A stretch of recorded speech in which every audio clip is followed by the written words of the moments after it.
Isaías, capítulo 1, versículo 17 ao versículo 19. Aprendei a fazer o bem, praticai o que é reto, ajudai o oprimido, fazei justiça ao órfão, tratai a causa das viúvas. Vinde, então, diz o Senhor, ainda que o vosso pecado seja como a escarlata, eles se tornarão brancos como a neve, e ainda que sejam vermelhos como o carmesim, se tornarão como a lã branca. Se quiserdes e ouvirdes, comereis o bem desta terra. Olá, muito bem-vindo ao canal Rocassano Beck. Você que ainda não é inscrito, se inscreva aqui embaixo, ative o sininho para que toda vez que sair um vídeo novo aqui no canal você possa estar recebendo as notificações. Também deixe seu like, deixe também seus comentários aqui embaixo para que assim a gente possa se interagir. Hoje será o nosso primeiro vídeo da série Mineirando a Bíblia 2, sobre o livro de Isaías, como já havíamos comentado anteriormente. O profeta Isaías, para quem gostaria de saber, período que foi escrito o livro, sobre a história do profeta, tem 2 vídeos anteriores falando especificamente sobre o livro de Isaías, o seu tempo que foi escrito, então não vou me apegar muito a esses detalhes. Hoje a nossa leitura começou do capítulo 1 ao capítulo 4, e assim a gente vai fazer até finalizar esse livro, que são 66 capítulos. O profeta Isaías começa a escrever o livro já logo com uma exortação ao povo, apontando os pecados de Israel e Judá e mostrando que Deus queria conserto para com eles. Então nós vemos aí no versículos primeiros de Isaías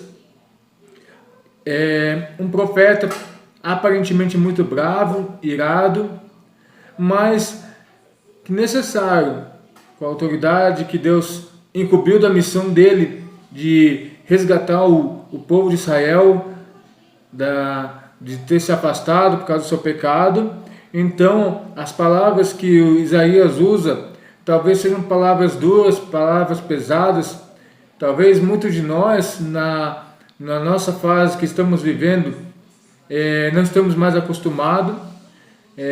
Quando temos uma palavra mais pesada, mais de conserto, geralmente nós usamos a expressão que lá vem cajadada, mas na verdade o profeta está trazendo de novo a nação para se voltar para com Deus.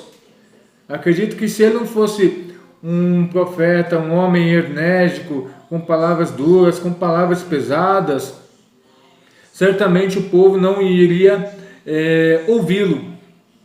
Mas quando ele começa a falar e o que ele fala começa a acontecer, o povo começa a ficar observando então a Isaías.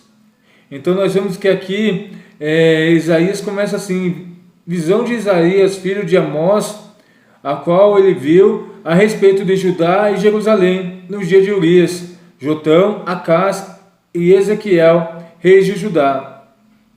Ouvi o céu e presta ouvidos, tu, ó terra, porque fala o Senhor. Crei, filhos exaltei-os, mas eles prevaricaram contra mim. Então nós vemos aí que Deus fala: olha, avisa eles para prestar atenção em mim. Avisa eles que eles erraram, se distanciaram da minha pessoa. Aí ele continua assim: o boi conhece o seu possuidor e o jumento a manjedoura do seu dono, mas Israel não tem conhecimento, o meu povo não entende. Então nós vemos a comparação que o profeta fala ao animal que conhece o seu proprietário, o seu dono, mas Israel por se estar tão distante da presença de Deus, que já não mais ouve mais a voz de Deus, não ouve mais o chamado, nem quer mais saber de Deus. Então nós vemos então que o profeta tem uma dura missão. Homens que estão com o coração duros, que estão com entendimentos distanciados de Deus. Porque sereis ainda castigados, se mais vos rebelais. Toda a cabeça está enferma e todo o coração fraco. Desde a planta do vosso pé até a cabeça não há nele coisa sã, senão feridas, inchaços e chagas podres, não exprimidas, nem ligadas, nem nenhuma delas amolecidas com óleo.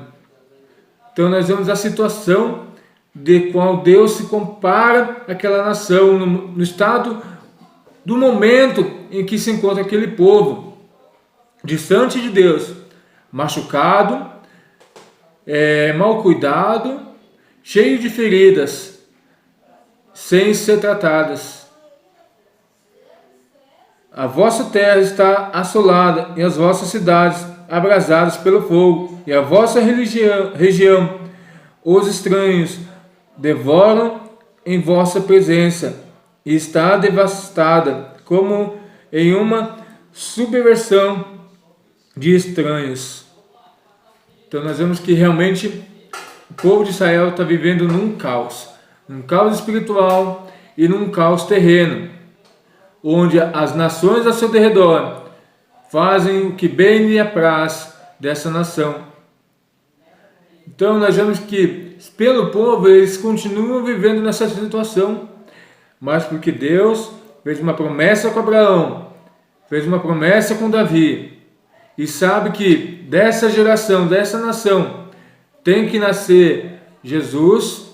Então Deus olha novamente do céu, se compadece daquele povo e chama aquele povo de novo para o seu convívio, alertando: olha, vocês precisam se consertar, vocês estão vivendo em derrotas, vocês estão vivendo longe, distante de mim, que sou seu Deus.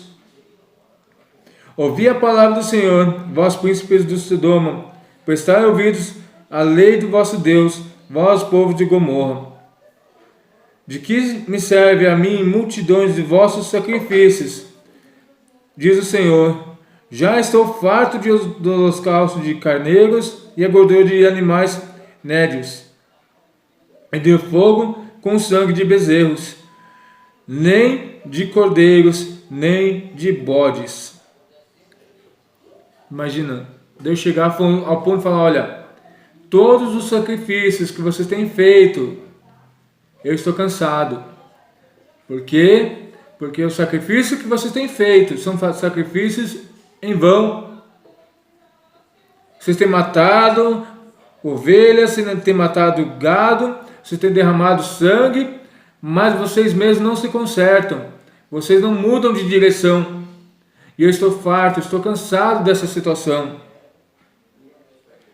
Não tragais mais ofertas de balde e incenso para mim, a abominação é, e também as festas da lua nova e aos sábados, e a convocação das congregações. Não posso suportar a iniquidade, nem o mesmo o ajuntamento solene. Hoje nós vamos meditar somente até aqui, porque muitos a gente pode trazer para a nossa situação como igreja hoje, no mundo. Será que Deus tem se agradado também de nossas ofertas, dos nossos sacrifícios? Sabemos que a Bíblia ela é escrita nesse período de Isaías para o povo de Israel. Mas a Bíblia é um livro atemporal, ela não se prendeu ao tempo. É certo que muitas promessas são feitas para o povo de Israel, somente para eles. Mas o erro daquele povo também é o mesmo erro que a igreja hoje, que eu e que você cometemos.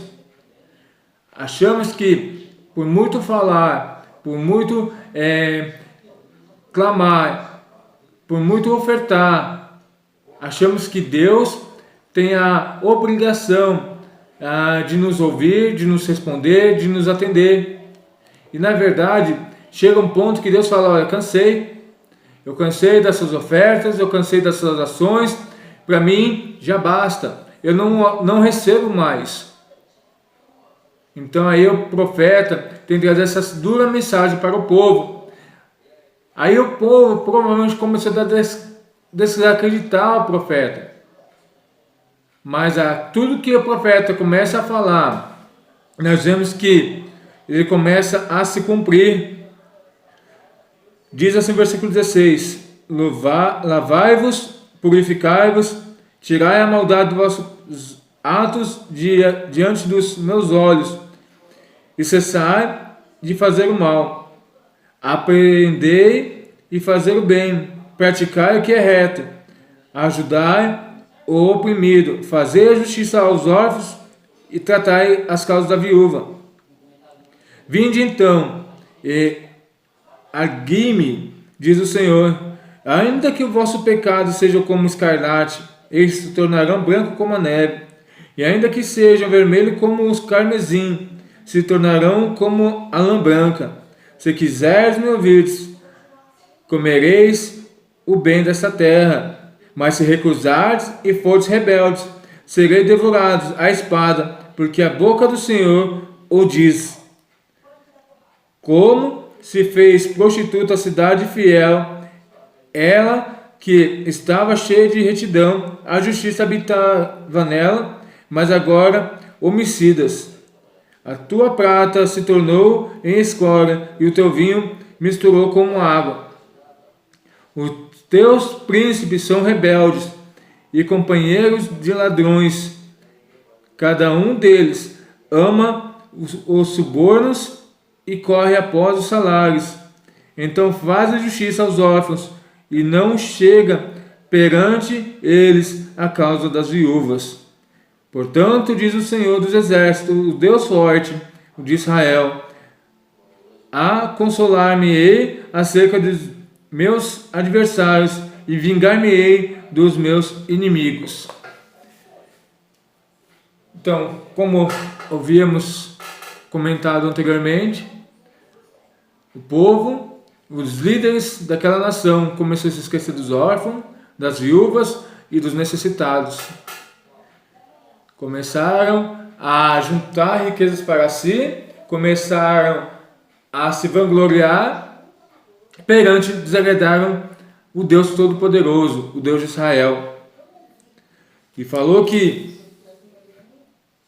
como a mulher que era pura, a mulher que era de um homem só, se prostituiu, procurou outras situações, outros deuses, outras coisas que ocupassem o lugar de Deus. E Deus então agora está irado. Agora Deus fala: olha, ou vocês se arrependem, ou vocês voltam a cuidar das órfãs, das viúvas, ou eu mesmo vou fazer isso e vou entregar a cabeça de cada um que está errado à morte, à perseguição, à espada. Então nós vemos aí o verdadeiro profeta. O verdadeiro profeta é aquele que não teme diante da situação, entrega o que Deus mandou, porque de fato a gente vê que a intimidade do homem que se julga profeta com Deus é fato. Ele fala e as coisas de fato acontecem. Então que nesse primeiro vídeo a gente possa ficar guardado nessa nossos corações essa mensagem de arrependimento. Arrependei-vos das suas ações, das suas atitudes, porque o Deus Todo-Poderoso tem contemplado as situações que nós temos praticado aqui, justas ou injustas. E na balança de Deus não tem como nós nos enganarmos, nem enganarmos a Ele.